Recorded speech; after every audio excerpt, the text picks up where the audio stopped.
Hello बच्चों। Last topic में हमने डिस्कस करा था मटेरियल के बारे में, कैसे क्लासिफिकेशन करा था मटेरियल का, और चार्जिंग के बारे में बात करी थी। चार्जिंग के 3 प्रोसेस थे, एक रबिंग का था, एक कंडक्शन और एक इंडक्शन। आप बात करेंगे basic property of charges. Basic property of charge. Basic property of charge आपकी पहली प्रॉपर्टी है एडिटिविटी।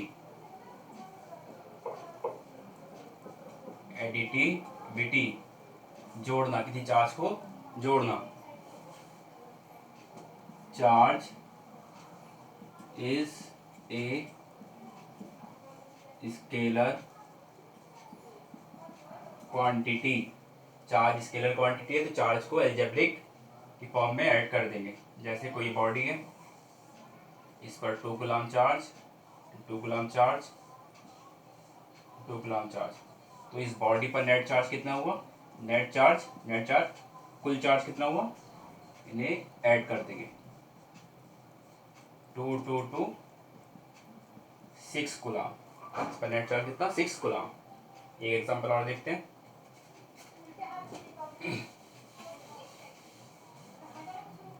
मान लो एक बॉडी है, इस पर 2 coulomb charge, 3 coulomb charge, -1 coulomb charge, तो इस बॉडी पर नेट चार्ज कितना होगा? इस बॉडी पर नेट चार्ज के लिए इन्हें ऐड कर देंगे with sign, +2 coulomb charge, +3 coulomb charge और +-1 coulomb charge, +5 coulomb charge, -1 coulomb charge equal to +4 coulomb charge. इस बॉडी पर नेट चार्ज कितना? 4 कूलम। ये था एडिटिविटी ऑफ चार्ज। अब नेक्स्ट,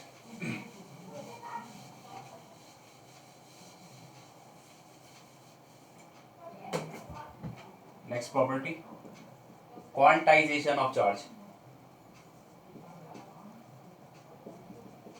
क्वांटाइजेशन,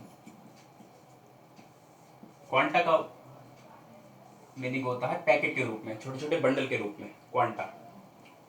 मान लो कोई बॉडी है, इस बॉडी से आपको चार्ज लेना है, इस बॉडी से आपको चार्ज लेना है, तो जो चार्ज लिया जाएगा वो एलिमेंट्री पार्टिकल के मल्टीप्लाई में लिया जाएगा। और एलिमेंट्री पार्टिकल हमने क्या माना है? इलेक्ट्रॉन। और what is the charge of electron? Is 1.6 × 10⁻⁻19 coulomb.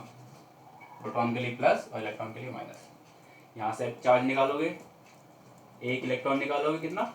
इतना चार्ज इसके मल्टीप्लाई में आएगा। ऐसा नहीं आप इससे 2 कूलम चार्ज निकाल दे, इतना ही, ये नहीं होगा। या फिर आप इस पर, क्योंकि बेसिक प्रॉपर्टी क्या? बेसिक हमने माना है बेसिक चार्ज। बेसिक चार्ज किसे माना हमने? इलेक्ट्रॉन को। तो जो भी चार्ज निकलेगा या दिया जाएगा वो इलेक्ट्रॉन के मल्टीप्लायर में होगा, इलेक्ट्रॉन के चार्ज के मल्टीप्लायर में। You can say that Q is equal to Ne, where N is some positive integer.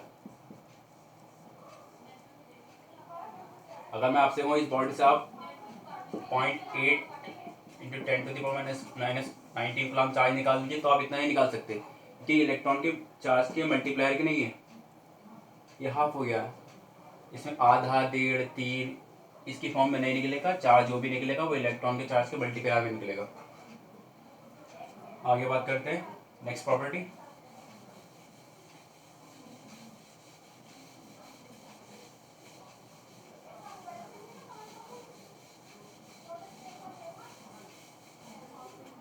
एक चीज और देखेंगे, पहले हमने बात करी थी मास चार्ज। मास जो है वेलोसिटी पे डिपेंड नहीं करता, लेकिन यहाँ मास डिपेंड ऑन वेलोसिटी। ये एक रिलेटिव टर्म आ जाती है जिसपे मास डिपेंड करता है वेलोसिटी पे, but charge does not depend on velocity.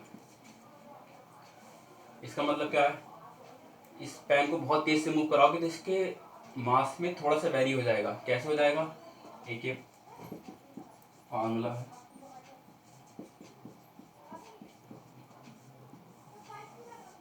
जहाँ m0 क्या है, रेस्ट मास, जहाँ ये रुका हुआ है, v velocity of body, c speed of light. तो अगर मान लो कोई बुलेट है, आपने बुलेट को मूव करा, मान लो बुलेट की स्पीड थी, कोई बुलेट है बहुत अच्छी बुलेट है, उसके अंदर से मान लो 5 मीटर पर सेकेंड, एक सेकेंड में जो जा रही है कितनी, इतनी। हम जानते हैं स्पीड कितनी होती है, speed of light is equal to 3 into 10⁸ metre पर सेकेंड। इसमें वैल्यू रखो ये वाली, m is equal to m0 upon under root में 1 माइनस, तो ये कितना आएगा लगभग आपका, ये आएगा आपका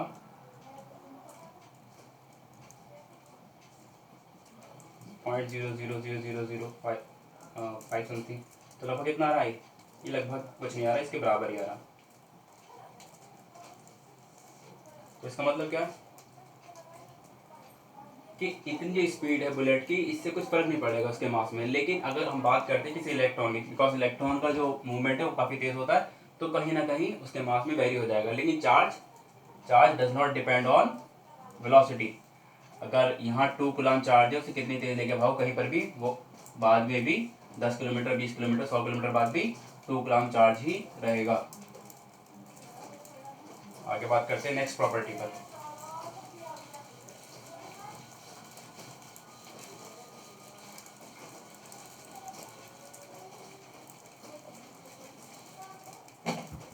नेक्स्ट है आपका कंजर्वेशन ऑफ चार्जेस। इसका मतलब क्या, ना तो आप चार्ज को जनरेट कर सकते हो ना ही डिस्ट्रॉय कर सकते हो। चार्ज को ना तो जनरेट ना ही डिस्ट्रॉय। इसके लिए आप देखिए यहाँ कितना चार्ज है, NaCl, यहाँ पर चार्ज है नेट चार्ज, इसका नेट चार्ज कितना है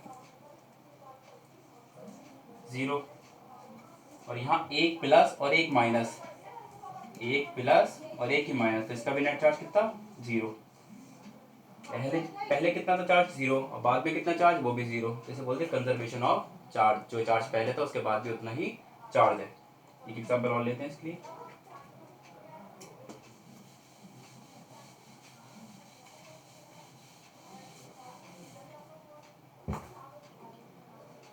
यहाँ एक नया वर्ड आता है एनिहिलेशन, इस पे ज्यादा ध्यान दिया जाए, ये वर्ड एग्जाम में पूछा था। एनिहिलेशन, एनिहिलेशन इसे बोलते हैं सर्वनाश करना। हम किसी इंडिविजुअल चार्ज को ना तो जनरेट कर सकते हैं ना ही डिस्ट्रॉय कर सकते हैं, लेकिन हम पेयर में जनरेट भी कर सकते हैं और पेयर में डिस्ट्रॉय भी कर सकते हैं। जैसे एनिहिलेशन होता क्या है, when a particle and its anti particle collide, ये टकराए, बहुत तेजी से टकराए, and release some energy, cosmic rays में निकलती है, उसे क्या बोलते हैं एनिहिलेशन। जैसे इलेक्ट्रॉन लिया और इसका ये anti particle, and the anti particle of electron is positron. आपको पता होना चाहिए कौन होता है positron. Positron is the anti particle of electron. यह आपका इलेक्ट्रॉन और ये आपका पॉजिट्रॉन, ये जब टकराएंगे तो निकलती है एनर्जी।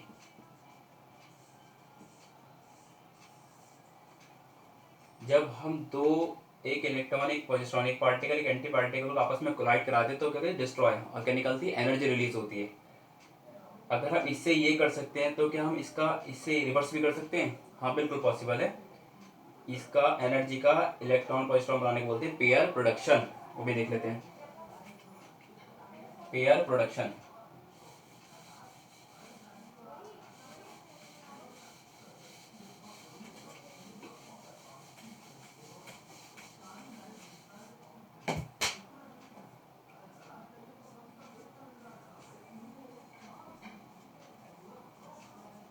Pair production